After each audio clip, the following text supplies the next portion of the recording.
Good morning. Everybody sees me or hears me, right? Good, thank you. Our last new topic. Yay. All right, good for you. Well, wrapping up systems of equations, our last section topic is applications. And so just strictly emphasizing applications. Pardon me. A little morning crud there. So, hopefully kind of common sense, but a couple points to address here just in, process, right? Read the problem carefully. Determine what you're looking for. Thinking about the units that you're going to apply. Is it a quantity you're looking for? Is it a price you're looking for? Something like that. So, read the problem. Define your variables. Let x equal this amount and let y equal that amount, something like that, or the costs or something, or, choose any letters you want. Be careful, mom might tell you to use certain letters, certain variables. Then write your two equations, right? Build your system based on the information in your problem. You get to choose which method. Don't use graphing, okay? I would say, substitution or the elimination method.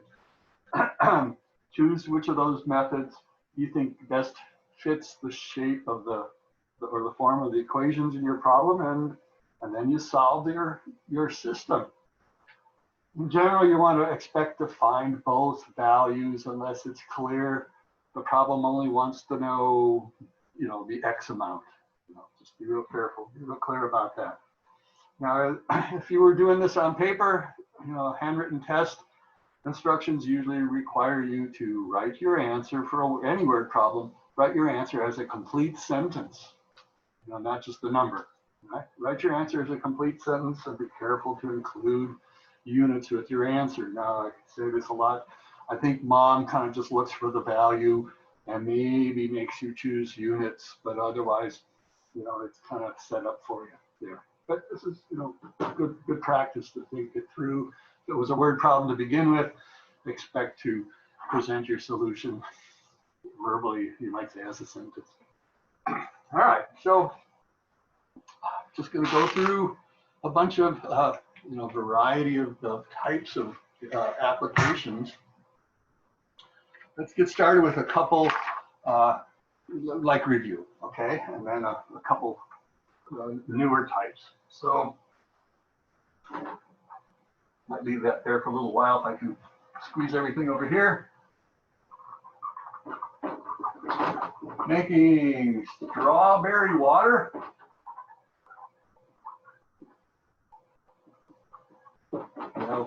Strawberry infused, a light drink, right? And for each ounce strawberry,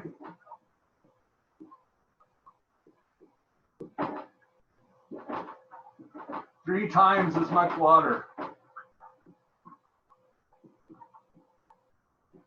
is used. Watch her.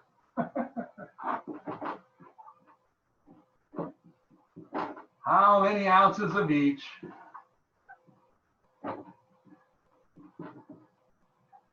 to make 64 ounces?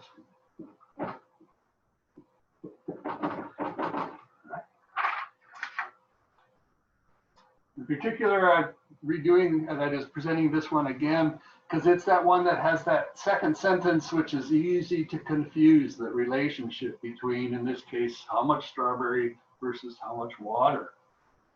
All right, read it carefully. What are we looking for?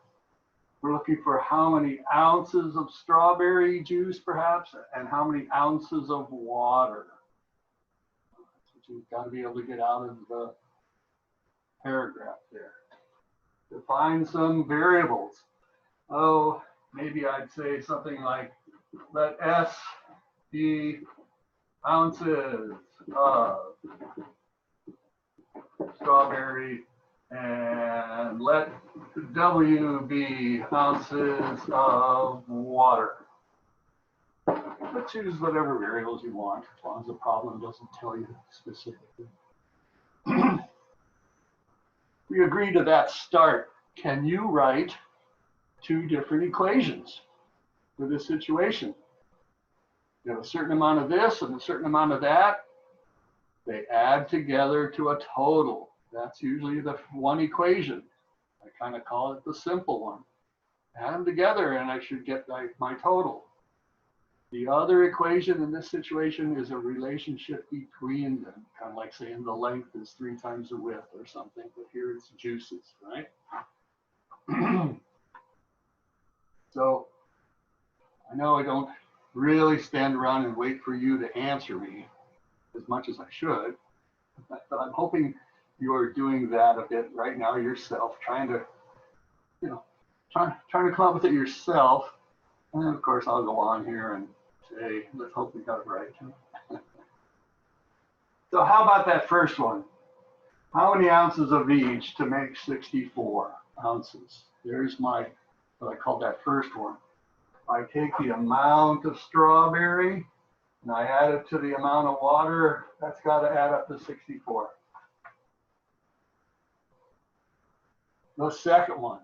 All right, here's that comparing strawberry to water. One of them's 3 times as much. For each ounce of strawberry, there's 3 times as much water. Does that mean the water is 3 times the amount of strawberry, or is the strawberry 3 times the amount of water? Right? Is strawberry 3 times water, or is water 3 times strawberry? One of these is going to get a 3 on it. Is strawberry 3 times the amount of water? That'd be a lot of strawberry, right? Or is water 3 times the amount of strawberry, right? Water is 3 times the amount of strawberry. You might have written it the other direction, right? So I want more water. For each ounce of strawberry, there's 3 times as much water. So the amount of water is 3 times the amount of strawberry. So that's that little backwards, almost not automatically intuitive there. There is our, hopefully what you came up with also, our system for this problem. Now, looking at those 2 equations, anybody want to, chime in if you've got a what if or question, of course. Which technique, thinking mostly either substitution or elimination, which technique does it look like these 2 be easiest to use? I have my choice. I think with this W is equal to all that, this is one of those with the substitution method, I think would be the easiest choice. I'll put it that way. If W is equal to 3S, and I can say, well, I can just put that in there. Right? So now I can say S plus 3S equals 64.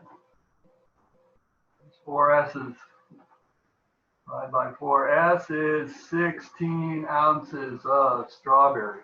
Nice thing about defining your variables clearly, if I just say S is 16, S is the number of ounces. Right here, I've already kind of told you what units it is. If you'd written that on a written test and forgot to write ounces, if you wrote it up here, you're telling me that S is ounces. I give it to you. Kind of doing it twice. But anyway, S is 16 ounces. So 3 times S, 48 ounces of water.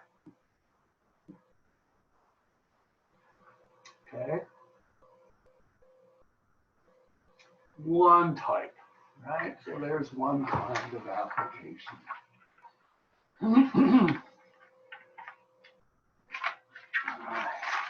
Get my little shopping list here. All right. Erase that one.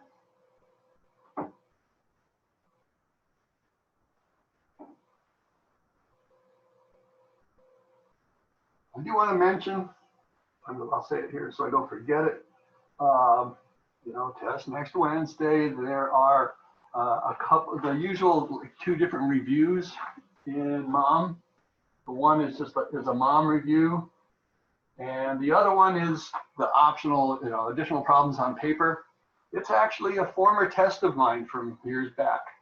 You know, several pages, graph some, use substitution on some, use elimination on some, and I think 3 word problems at the end. I'll work later today to give you an answer key for that one. That's usually a nice feature of the on paper problems, that I'll attach solutions to those for you. But I'd encourage you to you know, print that one out and work, or even just look at it and do it on your own scratch paper. But get another selection of problems for you to consider as a review, if you want to get a head start on those. All right, let's see, the sum of 2 numbers, did this one yesterday, is, let's see, call this one, let's see, negative 26.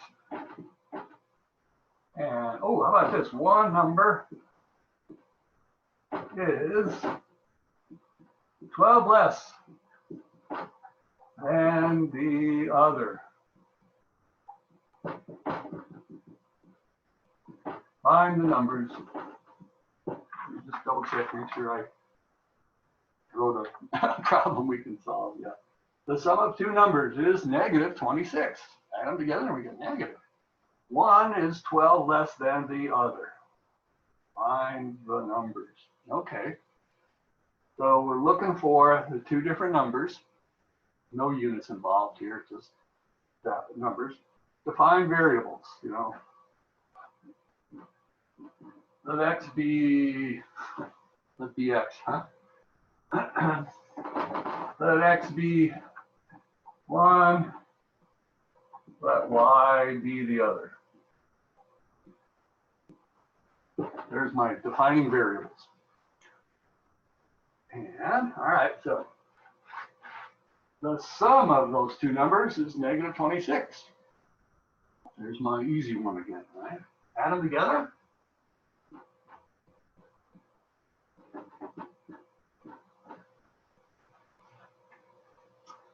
The next one, doesn't matter which one, x or y really.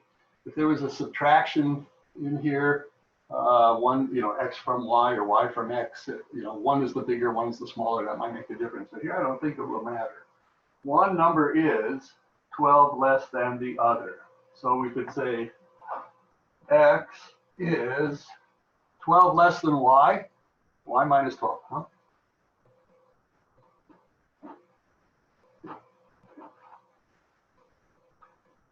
Of course, it makes sense when I do it, right? One number is 12 less than the other. One is 12 less than the other. Okay, so that works for you. There's our system. What technique? I think this is sort of the determining factor right here. You know, the elimination method really works best when you have 2 of them in standard form, or 2 of them already solved for y, so you can send them back to back, you can say, right? So I still think substitution works pretty well. Again, this one. But, you know, what do we have here?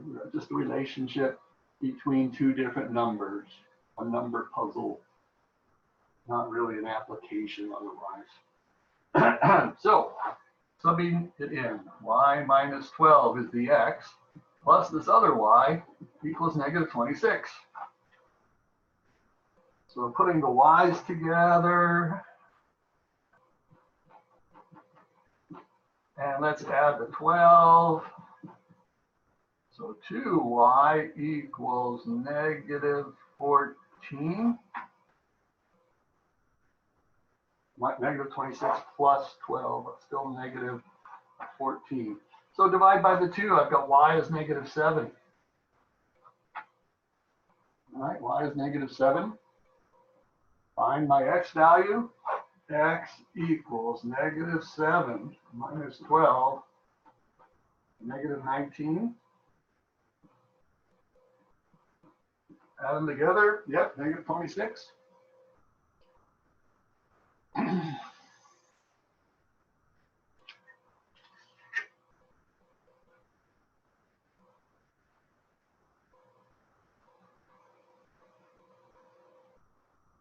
Next.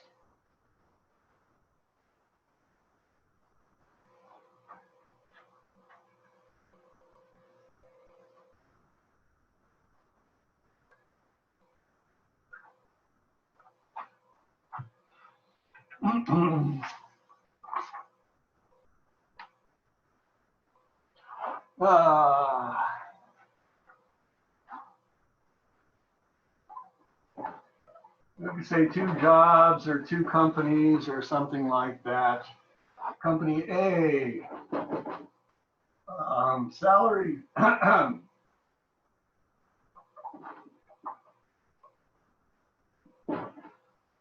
excuse me, don't get sick. And 150, I just say commission, $12,000 base and $150 per sale. Commission, is that concept okay for you? And company B, 24 base salary, but only $50 commission. And how many things would have to be sold in order for those amounts to be even or equal? All right, so determine what you're looking for. How many?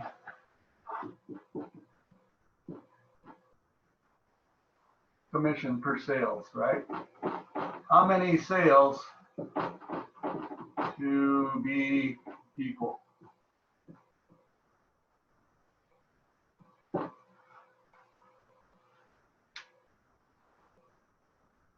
Equal salary, right? Same salary. I'm abbreviating it, but hopefully the context is clear. Well, let's see. Let's define a couple variables, right? Maybe let S be total salary,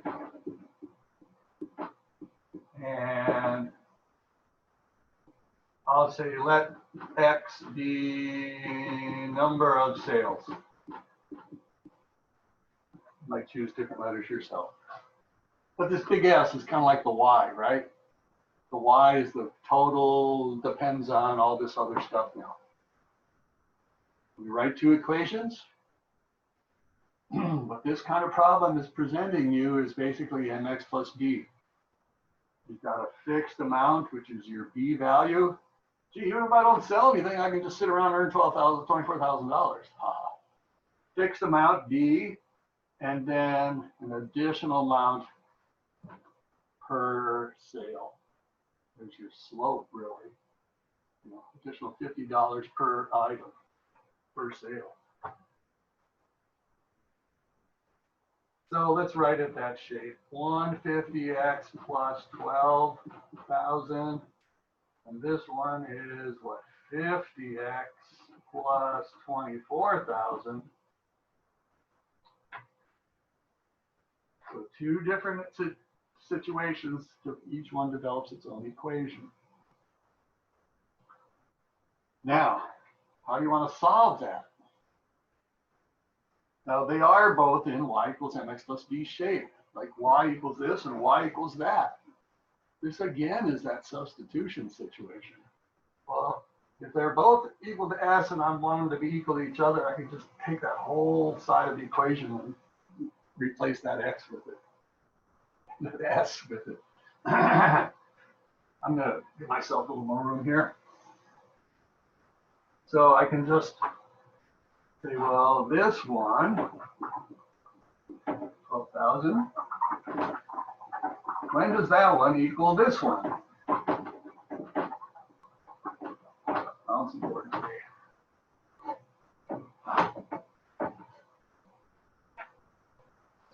was a substitution.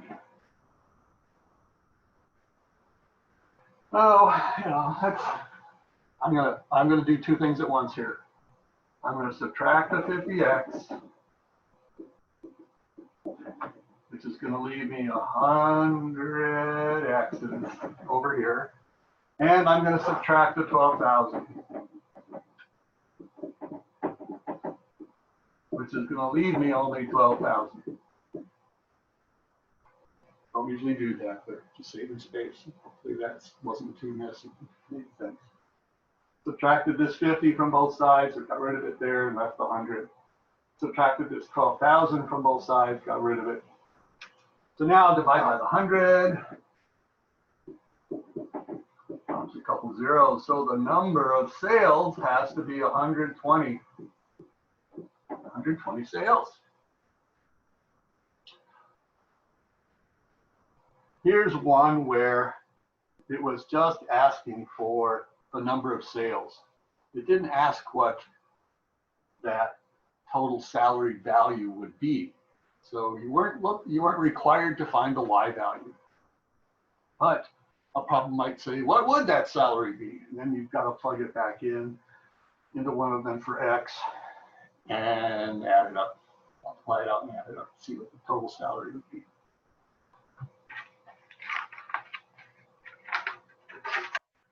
All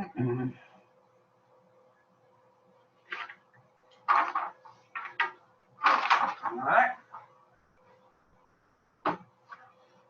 I'm doing good time-wise.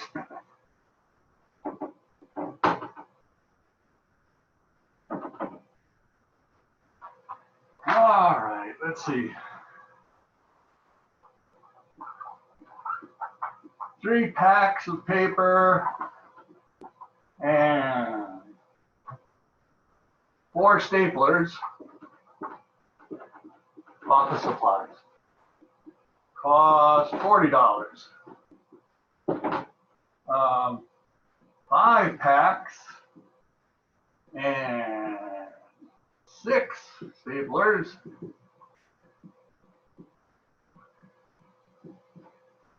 Cost $62.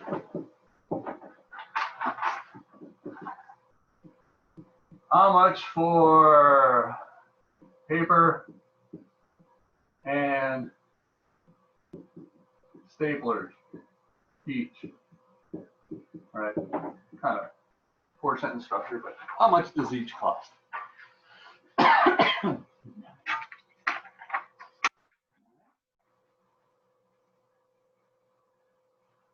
Define some variables, right? I'm going to say, let P be cost of paper. Here's one where, okay, it's not quantity, but what's the value? How much does it cost? We're looking for the cost. And let's see, let S be cost of stapler. Find my variables. I know what I'm talking about. I've thought it through. I've read the problem. I know I'm not just looking for some quantities. They actually told me quantities. I'm looking for money, value. I'm looking for value. How much are they worth or something? All right, write 2 equations. Well, 3 of this plus 4 of those is 40. This is that standard, AX plus BY equals C. So P is paper. 3 papers plus 4 staplers equals 40. Or 5 papers plus 6 staplers equals 62.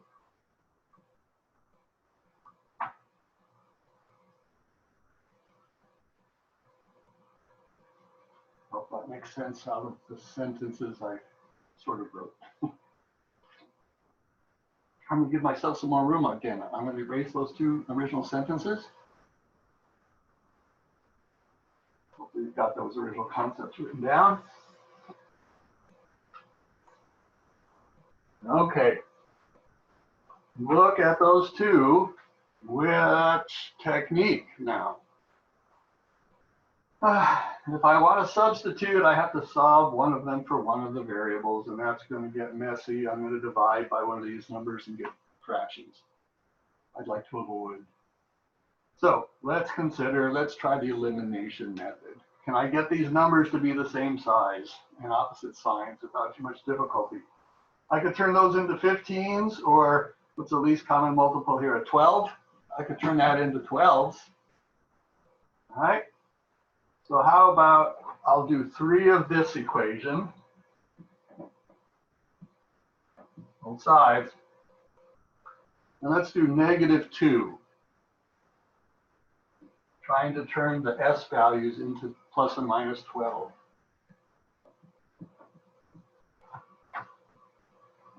Here's my choice. Kind of trying to point out, because of the way it's formed, it looks, makes this a preferred technique, at least for me. All right, rewriting, here goes up here. First one, I get 9p plus 12s equals 120. Here I get -10p minus 12s equals -124. Right? 2 times 60 would be 120. 2 times 2 is 4. -124. My s's go away. That's what I purposely did. So I have -p left is -4, or p must be $4 for a pack of paper. Okay. Find the cost of the stapler. Let's go plug that back in. I'll just use that original first equation down here, smaller numbers, okay? 3 times the 4, cost of paper, plus 4s equals 40 was just that original number there. 12, right? 12 plus 4s, yep. Subtract the 12, squeezing it in here, guys, folks. And what's that? It's going to be 28. 4s equals 28. S must be $7 for a stapler. I think you've got my stapler. That's my red stapler. Anybody know that reference? The Office. I think maybe it was a movie version or something like that. Guy who's got his red swing line stapler. And it became a thing, red staplers. All right, so where'd it go? Spread out too much, sorry. Well, oh, up here, yeah. Paper was $4 a pack and the stapler $7 a stapler.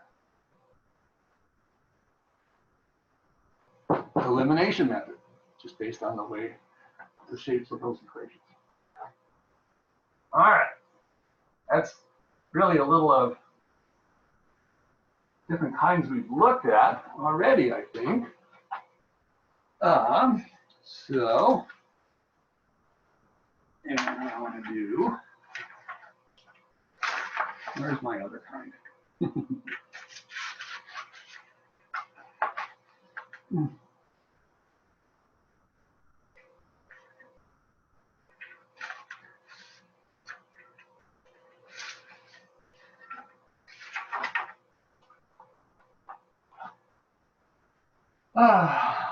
Well, Liz paid $160 for 28 tickets to the Science Museum.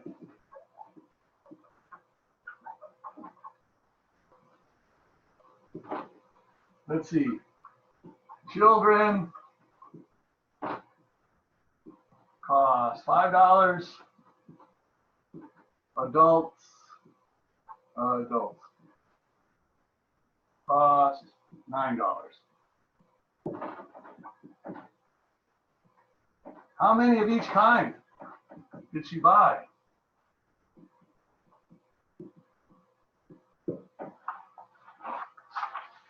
She bought some children's tickets, says Brownie Troop here. She bought some children's tickets and then the adult chaperone tickets, 28 total tickets. The cost total was $160. There I'm sort of already separating the information. You're going to get two equations out of that. Let's define some variables. Let's say let A be the number of adults.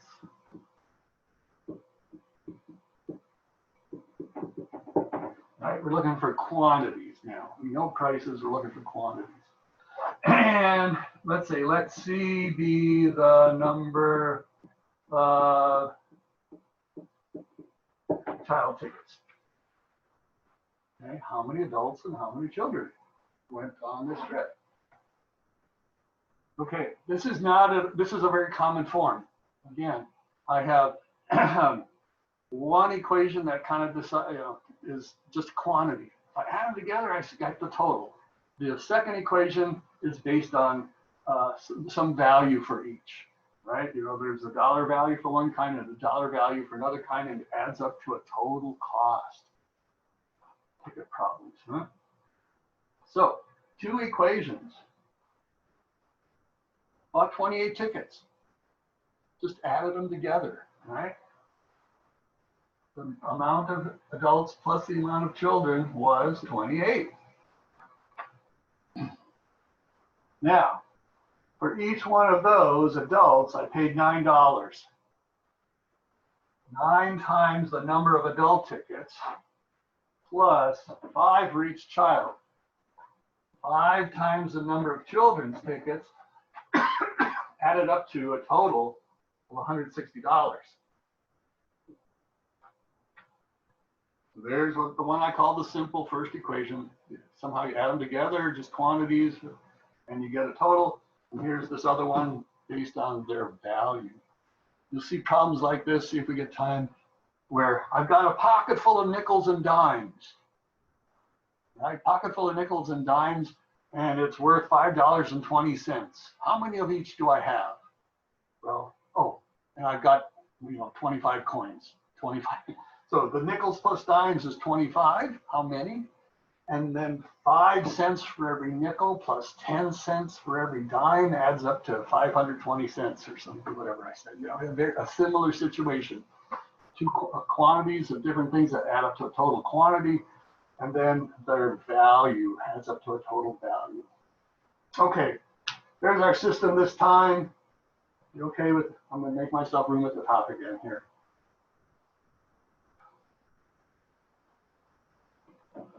Which technique? Now this wouldn't be too hard to solve for one or the other, A or C, right? Subtract the other variable to the other side and we can create a substitution problem. So that works pretty well too. I'm going to do another elimination just to practice that. It wouldn't be too hard, say, to turn this into -5, right? I'm going to make my C's be 5s, plus minus 5. So this one's going to get multiplied by -5.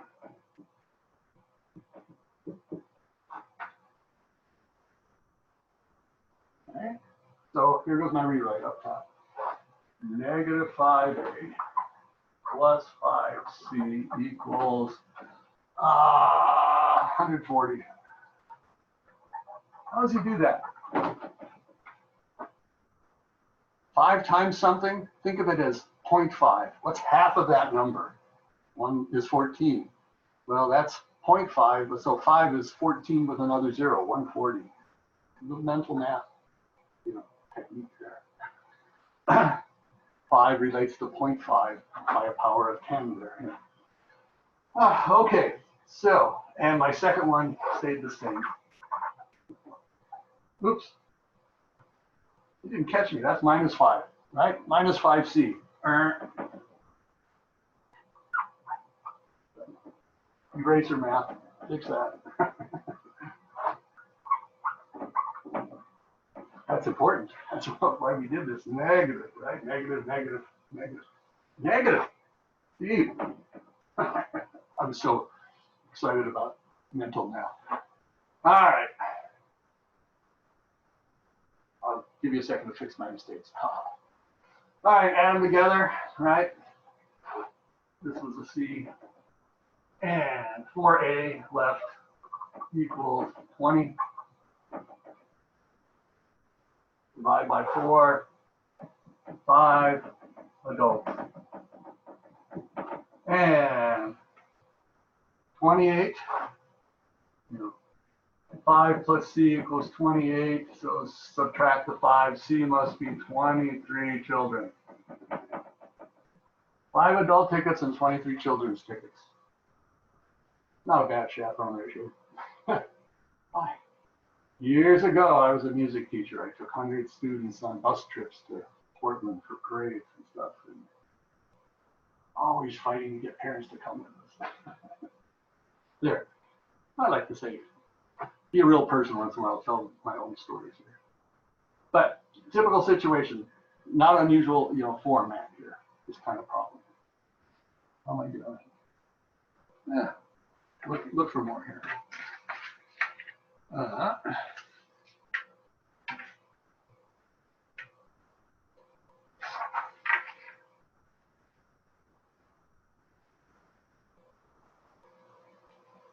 Well, let's just do one of these over here.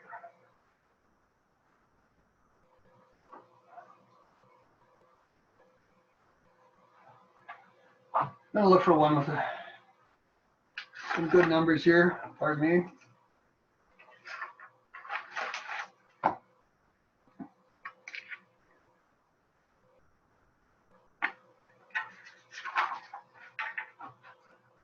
Perimeter.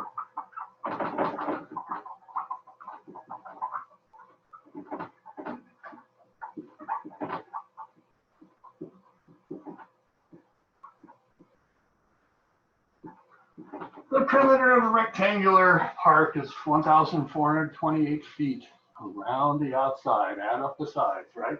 Different from area, right? Area is length times width. This is just add them up. And the length is 78 feet more than twice the width.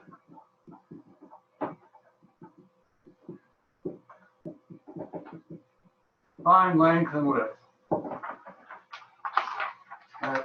This is kind of an old one, maybe helpful. Old format. We've done perimeter since chapter 3, where we didn't think of it as a substitution, we just wrote it. Based on a basic perimeter formula, you're kind of expected to know perimeter of a rectangle, right? Twice the length plus twice the width. If you had to do L plus W plus W, well, hopefully you got the numbers. But as far as our systems here, this would be more concise. So I know the total. You know the total. You write your first equation. All you're doing is plugging in the total, right? First equation.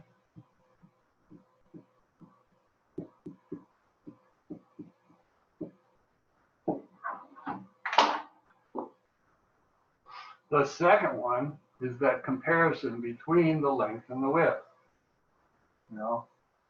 Length is kind of what the words say, right? Length is 78 more than twice the width. I always point out if this had said less, the order would matter. It'd have to be like 2W minus 78. But since it's more, it doesn't matter. Addition is commutative. Remember? So twice the width plus 78, I'll write that order anyway. Hopefully that is clear to you from the problem. What technique do you like? Substitution.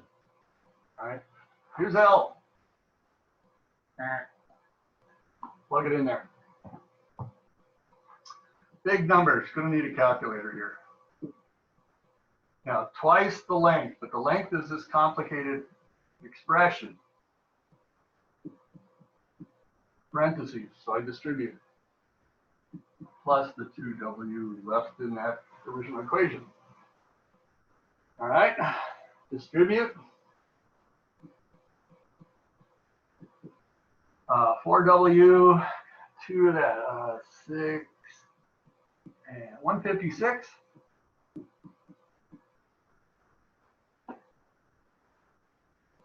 Let's put those W's together.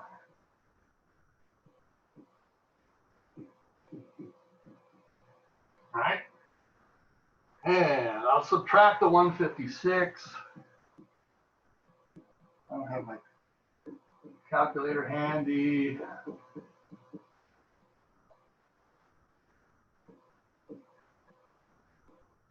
$12.72. So I'm left with, I run out of room here. Going up here. Yeah. So we had, where was it? Oh, 1272 is 6W.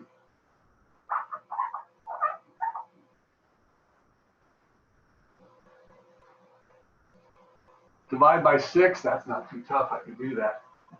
All right, but I'll show you, right, our long division. 6 into 1272. Well, it goes twice into there. Bring down the next number is 7. Goes once into there, 6. Subtract 1, bring it on to 2. I got a 12, so it goes 2 into there. So 212. W equals 212 feet. In this problem, I need units.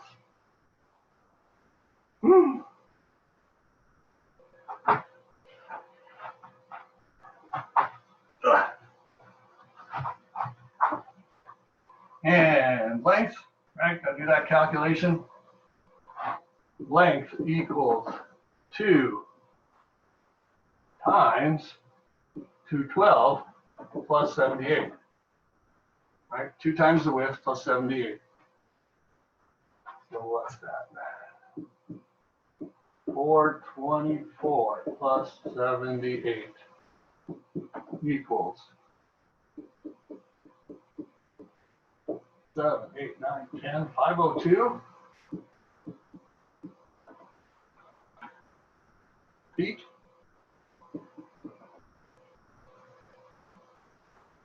Yeah.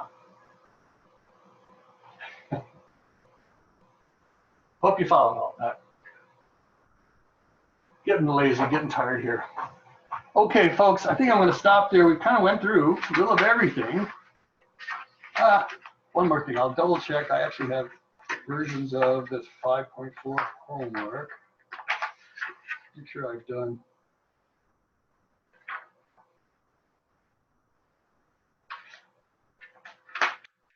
You know, we did a problem like the tickets, right? Adult plus children, and then there's the value. And then I mentioned a similar type of problem that say coins, nickels and dimes or dimes and quarters. So you know a quantity, just like a quantity of tickets, and then you know the value. A nickel's worth 5 and a dime's worth 10, whatever, it adds up to a certain amount. I see something like that in your 5.4 homework. I see a calling plan problem.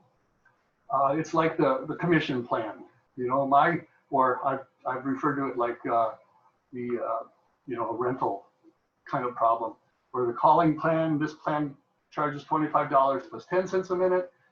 This plan charges $50 plus 5 cents a minute.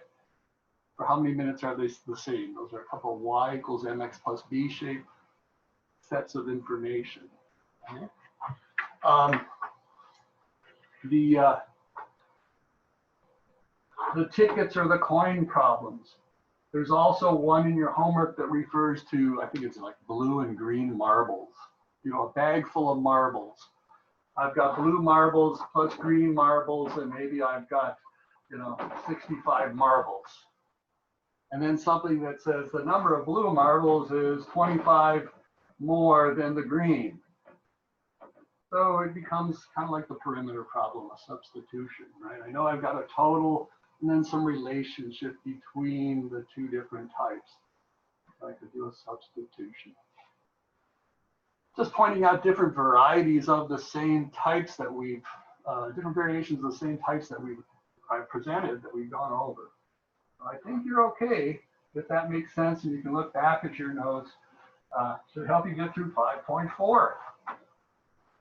Now Monday, we have Monday and Tuesday to do whatever we need to prepare for Wednesday test. I'm going to come prepared to review on Monday. Start reviewing on Monday. Depending on how it goes, we'll just see if we kind of need a specific class on Tuesday, or maybe I could just let you, I'll be hanging out watching Mom, and you can send me questions, but we'll see how that goes. If we need 2 full days of review, we'll do 2 full days of review. Okay, I'm going to stop for today, and it's Thursday, end of our week, and hope you enjoy the brief break in the rain, and we're going to get more rain, I hear, I guess, next week. It's a good week. Okay, folks, give it all a try. Send me questions as usual, and good luck, all right? Thank you, Steve. All right, you're welcome. See ya.